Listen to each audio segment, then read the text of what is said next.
I am aware that I have a terrible memory, and I also have a wife who is happy to remind me of this fact, lest I forget.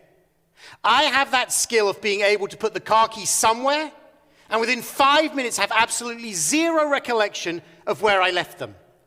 I can walk into a room set on achieving a specific task, and as my foot crosses the threshold, I forget completely what I am there to do. And then, as a special gift, I am able to think of the best spot in which to keep an important item or document safe, and then to spend hours, if not days, looking for the aforementioned item. I know that I don't have a great memory, and yet there are a few moments in my life that I remember with such clarity and vibrancy that I could describe them to you now. When I think back over my lifetime to this point, there are historical moments that I remember. As a Jew, I remember where I was when I heard that Prime Minister Yitzhak Rabin had been murdered. As a Brit, I remember where I was when I heard the news that Princess Diana had died. And as a citizen of the world, I remember exactly where I was and what I was doing when I heard the fateful news of the terrorist attacks on September 11th. People often talk about those singular moments of history that we experience and remember vividly for the rest of our lives. Right now, I am sure that many of you are thinking about those moments in your own lives. Often, these moments are unexpected, unplanned, and remembered because of the shock which accompanied them. It is in stark contrast to the historical moment in which we are currently living. This COVID-19 pandemic will not be remembered as a singular moment. Rather, it will be remembered as a historical period that the world endured. It will be a subject about which countless history books will be written. It will be studied in school curricula, and I imagine that we ourselves will tell future generations of what we experienced.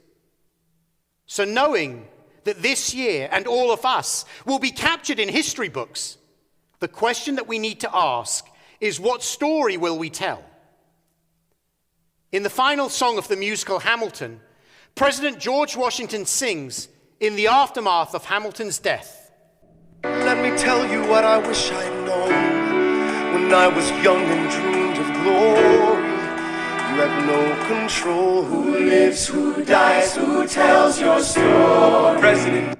Let me tell you what I wish I'd known when I was young and dreamed of glory. You have no control. Who lives, who dies, who tells your story? Far be it from me to take issue with our founding president, and especially with Lin-Manuel Miranda, but I believe we have more control than the lyrics care to admit. As the song continues, Hamilton's wife, Eliza, shares the many ways in which she helped to define the story that we now remember and the way that her husband would be remembered.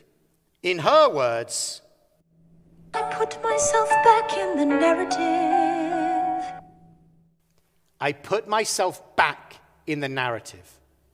The story is only ever written at the very end, and we are living in the midst of a moment about which a story will one day be told. Unfortunately, it is clearly not over yet, and so the story is still to be written, which leaves us with a choice. Will we take the passive position, assuming that we have no control to define what story will be shared? Or can we be like Eliza and put ourselves back in the narrative? Is it a story of loss, or will it be a story of what we have gained? Despite the warnings of the impending pandemic, it was hard to imagine just how completely our lives would be turned upside down and the way in which everything would change. When this all began in March, we initially responded by rescheduling events for the late spring or early summer. Surely life would return to normal by then. But as those dates came and went, we were forced to recognize that together we were in this for the long haul. There was no silver bullet, no miracle cure that would change things from one day to the next. This is our current reality, and there is no fixed end date in sight. The shock as COVID-19 descended on this country meant that we were forced into a reactive position. As we witnessed what was happening in other countries, beyond stockpiling toilet paper and Lysol wipes, we did not grasp the severity of what was coming. From the moment lockdown began, we were, in sporting terms, on the defensive, reacting to events around us, rather than preempting, preparing, and potentially preventing what was to come. It is hard to live in a reactive posture for a significant period of time. It is physically and emotionally draining. We have been in a prolonged moment of fight or flight, and it's exhausting. Accompanying this, with the beginning of the pandemic, we all became mourners, grieving for what was being lost. Of course, there was the loss of life and loss of loved ones that individuals and families experienced. But all of us, whether or not we experienced the death of people we loved, began to mourn for what we were losing. We lost the freedom to go about our daily lives. We lost the routines we had taken for granted, and we lost the ability to simply be with people. School, vacations, summer camps, gone. And then there were the countless milestone moments that disappeared. Cancelled birthdays, B'nai Mitzvah, graduations, weddings. Events looked drastically different from the way that we had imagined and planned them to be. We have all been mourning in our own personal ways over these past 6 months. Forced into a reactive posture, mourning for what we no longer have, we could be forgiven for a sense of powerlessness, the impression that events were happening around us and to us, the feeling that we had no power to author our own story. And how do we emerge from a period of grief and loss? Anyone who has mourned the death of a loved one knows that there is no straight path forward. It is a winding road with steps forwards and backwards. I believe that Elizabeth Kubler-Ross's 5 stages of grief can be a helpful guide. Denial, anger, bargaining, depression, and acceptance. But I recently learned that Kubler-Ross's academic partner and protege, David Kessler, has suggested that there is actually a 6th stage. Acceptance is not really the end. Instead, Kessler suggests that the final stage is to find meaning. In this stage, we write the story that we want to remember. We take ownership over our memories, and we take control that goes beyond acceptance. Throughout the liturgy of these 10 days of repentance, we read that on Rosh Hashanah it is written and on Yom Kippur it is sealed. In the context in which they appear, these words suggest a powerlessness and an inability to affect our fate. But while there are things we cannot control, I take issue with that understanding for life as a whole, and I want to read them differently. On Rosh Hashanah, we choose the story that we want to write in the year that lies ahead. We take control. We put ourselves back in the narrative. And then, on Yom Kippur, having used these past 10 days for repentance, reflection, and renewal, we are ready to begin the process of sealing that story. We who are created in the image of God have the power to choose, the power to affect the future, the power to author the next chapter of this story. So what do? We need to imagine our ultimate desired destination.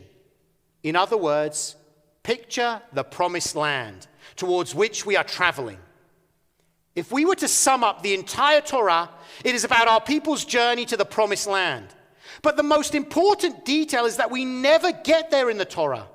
Our scroll concludes with us on the other side of the Jordan, on the brink of entering the promised land, but still on the outside looking in. We end with our choices to make. We become the authors of our story. At that moment, on the banks of the Jordan, and at this moment now, we are being challenged with a question: what story do we want to tell? What story do we want to share with future generations? What story do we hope they will one day write about this moment in history? Eliza Hamilton told us that the first step is to put ourselves back in the narrative. I want to turn to a modern-day leader who did just that. This woman graduated at the top of her Columbia Law School class only to find that the top law firms were not interested in hiring a woman. And despite a recommendation for a Supreme Court clerkship, she didn't even get an interview. Nevertheless, she persisted. She was not going to allow herself to be written out of the story, and so she persevered and she put herself back in the narrative, to author a story that was not just hers, but a story that became ours, a story for this country. Ruth Bader Ginsburg, Zichrona Livracha, was a person filled with determination and a call to do justice, to teach justice, and to bring justice into the world. Her life was a story of a woman overcoming countless obstacles placed before her to write a new narrative and offer a new path for others to follow. One of the most striking features of her tenure on the Supreme Court was her dedication to writing dissents when she didn't win the argument. She understood them as stories for the future. As she said, it's not simply to say my colleagues are wrong and I would do it this way, but the greatest dissents do become court opinions. And gradually over time, their views become the dominant view, so that the dissenters hope that they are writing not for today, but for tomorrow. Often, she was writing a story that she knew would not be realized in that moment, but she hoped it would be a story for future generations to tell. As we consider the story that we want told about this moment in history, Justice Ginsburg can be instructive. She famously said, "Fight for the things you care about and do it in a way that will lead others to join you." We have relied for too long on trailblazers and leaders like Justice Ginsburg to write our story. Perhaps part of her enormous and significant legacy is that in her passing, we are inspired to pick up the pen and assume authorship, to write our own stories, to put ourselves back in the narrative. Years from now, I want to be able to tell my grandchildren that we as a society, we as a country, we as a world were up to the challenge that this moment presented us. So what stories do we want to tell? I can tell you the stories that I want to share. I want to tell a story about how we became one community, taking responsibility for each other, taking care of and protecting one another. I want to tell a story about slowing down, about being more present in the moment with my children, my family, and my friends.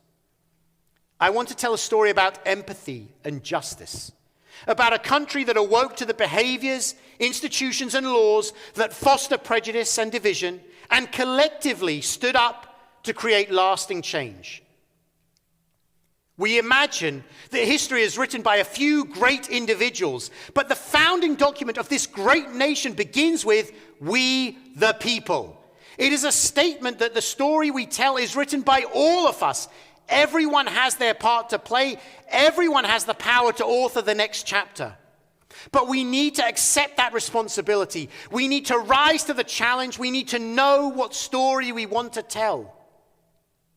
In this moment of pandemic gripping the world, we are facing a grave challenge. And there are many possible stories which could still be written.